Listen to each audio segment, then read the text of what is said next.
Recently आपने बहुत सारे आर्टिकल्स, वीडियो और टीवी कमर्शियल में देखा होगा कि डायरेक्ट म्यूचुअल फंड में इन्वेस्ट करना बेहतर है क्योंकि इसमें expense ratio regular mutual fund के कंपैरिजन में स्लाइटली कम होता है।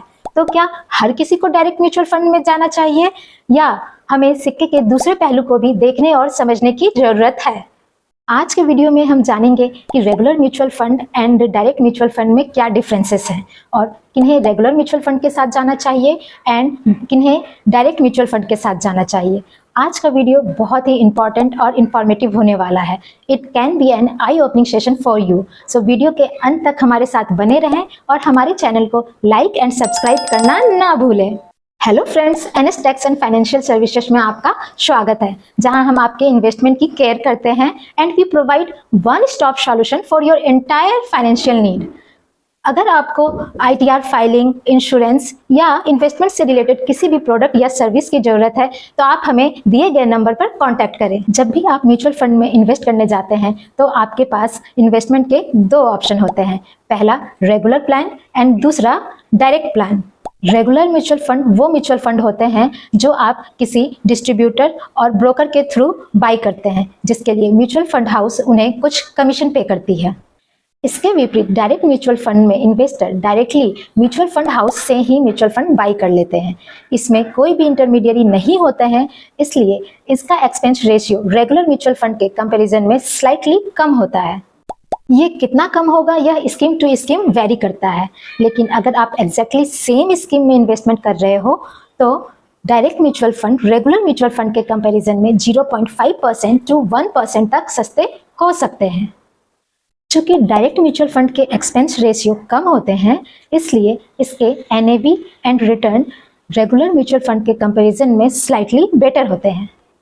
अभी तक आप ये समझ गए कि डायरेक्ट म्यूचुअल फंड के क्या फायदे हैं। अब हम सिक्के के दूसरे पहलू की तरफ चलते हैं और समझते हैं कि रेगुलर म्यूचुअल फंड के क्या क्या बेनिफिट्स हैं।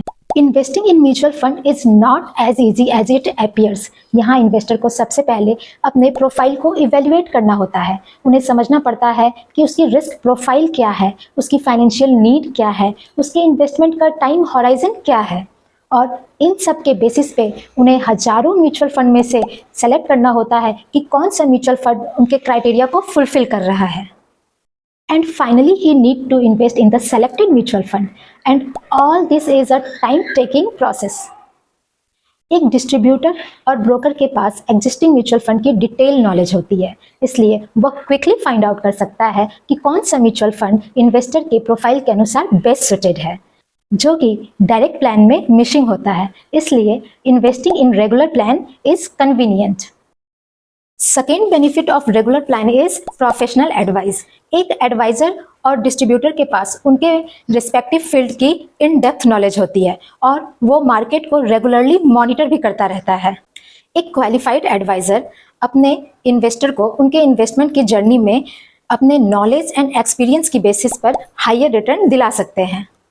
ऐसा इसलिए पॉसिबल हो पाता है क्योंकि जो समय आप अपने बिजनेस, अपने जॉब या जो भी काम आप करते हो उसमें लगाते हो, वही समय एक एडवाइजर मार्केट को देता है और इन्वेस्टमेंट के डिफरेंट प्रोडक्ट्स एंड उसके डिफरेंट पहलुओं को समझने में लगाता है। This professional advice is missing in direct plan और वहां इन्वेस्टर को अपने खुद के नॉलेज पे ही रिलाई करना पड़ता है। Third benefit of regular plan is periodic monitoring and review of your investment. As you know, markets are dynamic and ever changing, जिसका इम्पैक्ट आपके फंड के परफॉर्मेंस पे पड़ता है। इसके अलावा कई और फैक्टर्स हो सकते हैं जिसका इम्पैक्ट आपके इन्वेस्टमेंट पे पड़ सकता है, जैसे कि हो सकता है कि आपके फंड का एलोकेशन चेंज हो गया हो या उसका फंड मैनेजर चेंज हो गया हो या रातों रात गवर्नमेंट के कुछ रूल्स एंड रेगुलेशंस चेंज हो गए हो। इस सिचुएशन में आपका एडवाइजर जरूरत के अनुसार सही समय पे आपको आपका पोर्टफोलियो रीस्ट्रक्चर करने का एडवाइस देता है, जिससे कि आपको आपके इन्वेस्टमेंट पर मैक्सिमम रिटर्न मिल सके। डायरेक्ट प्लान में रिव्यू एंड मॉनिटरिंग इन्वेस्टर को खुद से करना पड़ता है, जो कि टाइम के अभाव के कारण उसके लिए बहुत डिफिकल्ट होता है, नियर टू इम्पॉसिबल होता है। Fourth benefit of regular plan is value added services.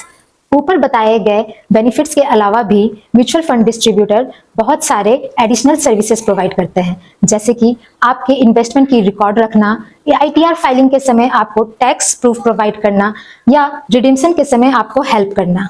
ये सारी एडिशनल सर्विसेज आपको डायरेक्ट प्लान में नहीं मिलते हैं। Now we will talk about controlling emotions during the investment decisions. Historical data points के basis पर researchers tried to find it out that what is the correlation between the life goals that we want to achieve and the emotions that is a part of everyone's life, right? हमारे सारे decision emotions से impact होते हैं. So based on the historical data point, what was the finding that when we are trying to reach our financial goals, then it is getting impacted by two factors. First, the investment, and second is emotions.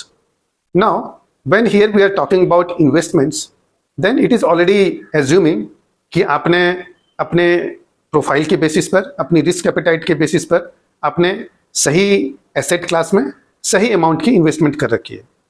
Now the second thing which is more important is emotion that is getting a square in this entire equation. So our goals are less impacted by the investment amount that we had put and the approach we had followed. It is getting more impacted by the emotions which has driven our investment decisions during our financial journey.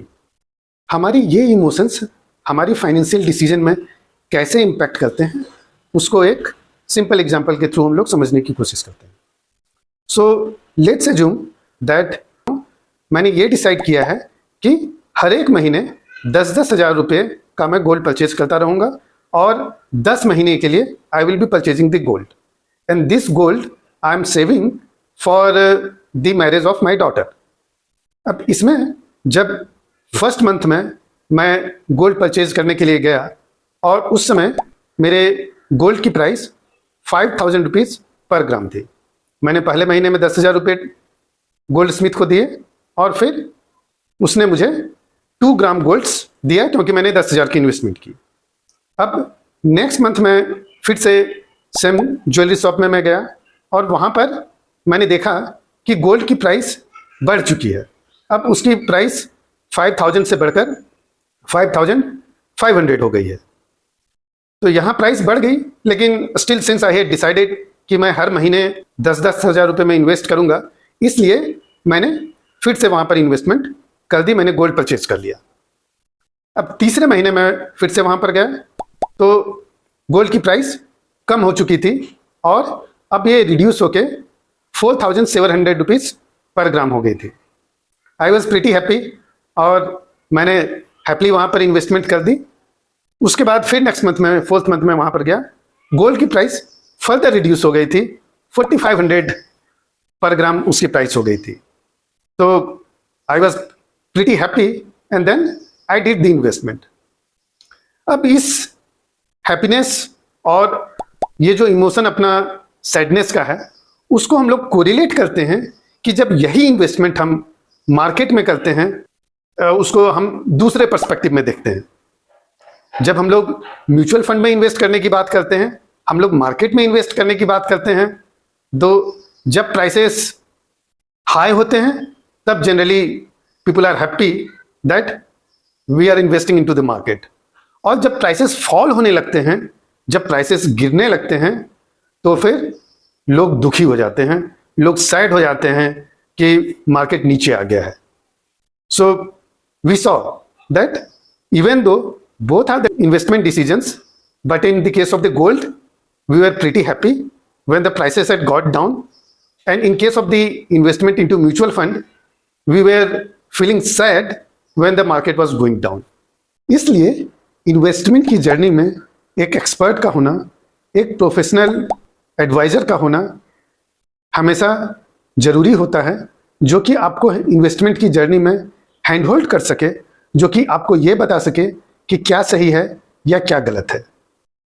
The same has been proven by the data of investors of direct mutual fund. Direct mutual fund के बहुत सारे investors ऐसे थे जिन्होंने 2015 से लेकर 2020 तक आराम से इन्वेस्टमेंट की, हर एक साल एक्सपेंस रेशियो में 0.5% बचाया भी. लेकिन जब 2020 में मार्केट गिरने लगा, कोविड की सिचुएशन में सब कुछ क्रैश होने लगा तो इनमें से बहुत सारे इन्वेस्टर मार्केट के बॉटम पर मार्केट को छोड़कर चले गए, उस प्राइस पर मार्केट को छोड़कर चले गए जो कि 2013 का भाव था, और वो आज तक मार्केट में वापस नहीं आ पाए हैं। सोच के ये देखिए, डायरेक्ट म्यूचुअल फंड में इन्वेस्टमेंट करके 5 साल में जिन्होंने 2.5% बचा तो लिया, लेकिन जब वो डिफिकल्ट सिचुएशन में आए तो 2020 के पीरियड में वो मार्केट के बॉटम पर छोड़कर चले गए।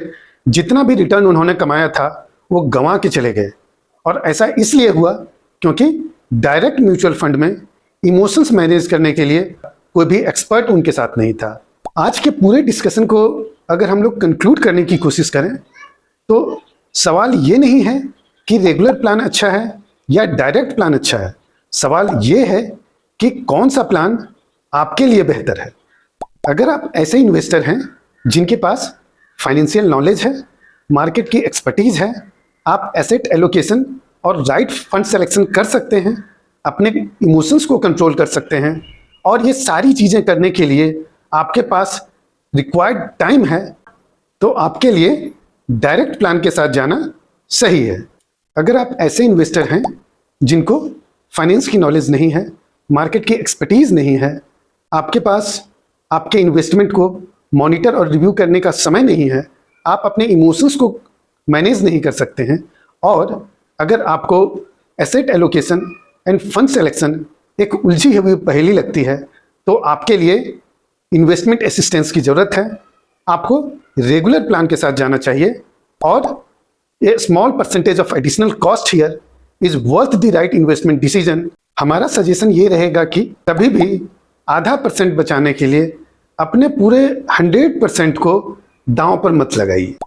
वीडियो के अंत तक हमारे साथ बने रहने के लिए धन्यवाद। तो मिलते हैं हमारे नेक्स्ट वीडियो में, तब तक के लिए हंसते रहिए, मुस्कुराते रहिए, सेव करते रहिए, इन्वेस्ट करते रहिए, और किसी भी फाइनेंशियल नीड के लिए हमें कांटेक्ट करें।